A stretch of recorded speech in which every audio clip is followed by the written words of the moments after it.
Welcome everyone to another top moments, this time for episode 63 and 64. And without a further ado, let's get into it. I am anti-everything, done being kind. I draw the line, no I will not give in.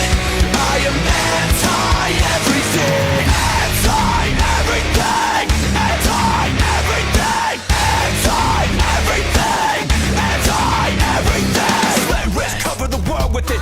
Despite not having a single match in N.E.W, Johnny Reed somehow gets a world title match. The day no one thought would actually happen. Blue Spade stepped into an N.E.W ring. No jokes, no fake entrances or fake outs. Blue Spade, glow sticks and all came to N.E.W. This is also Sean's first match back. And just add another moment because I guess Jake picked his side instead of, Gold Coast Mafia. I mean, if you really look at the timeline of things, me and Jake were probably a team, closer than they two, but, whatever. It's fine. It's also very rude of Sean to not accept my glow stick, but it's fine, I guess. He also really hates the greatest outside dive in wrestling. I don't know why. We also got the debut of the Zoidberg Arrow in N.E.W. Whoop, whoop, whoop. Ow. Now add another moment because Sean also whoop, whoop, whoop, and stomped the shit out of me. But right after that, I had the greatest escape, the greatest reversal in wrestling history. And the last match as Blue Spade, the plan didn't work. Me and Rosa thought it was a good idea to, bring Blue Spade, to Rosa's side of it, use the comedy as kind of like a way to distract, but that didn't work. Now this veteran in backyard wrestling gets tripped up. By what chance? Has he never had that chant before? He also claimed his shoulder was up in his match against Gemini, and I rewatched it.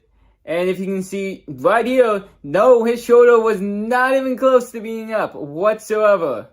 Why even say that? It just clearly wasn't true. So that's how Austin Adams returns. Just being called out. How does N.E.W know he was even backstage? He hasn't been here in a while.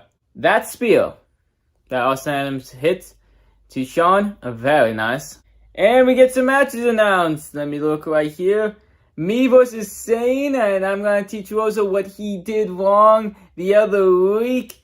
Leo versus Rosa. Rhea versus Zero. Chris Wade versus Jake Matthews in the 3 Stages of Hell matchup. So how the fuck did these two get a tag team title match? They've never teamed before. They also had a tag team theme song already. They had a team name, am I missing something here? And to begin this matchup, there was a chant for straight piss. That bump Chris Wade took. Why the fuck? How are you not injured? In the beginning of the match, Chris Wade took most of the offense. Eventually tags in Rhea Silver. Rhea Silver was in for 5 moves and then tags in Chris Wade because they're a fucking moron. Why just stay in the match? You're clearly the more healthy one. Leonidas learned the hard way. There was no mats outside the ring. Impressive move by Leonidas, picking up Chris Wade in an awkward position, managing for a Michinoku driver. Not so nice for Rhea Silver though. Getting kicked straight into the wall in the background right there. And we see what is the last Sunrise driver. And we see new tag team champions. I guess I really shouldn't have questioned them. Congratulations, I guess. And to end off this episode before we get to the next, R.I.P. the Rebellion. Leonidas loses once as a team and, breaks up. Despite they have lost tag team titles before, But I'm not even surprised by this. They literally thought that they were gonna put each other down. Is anyone surprised that the rebellion broke up? Like, holy shit.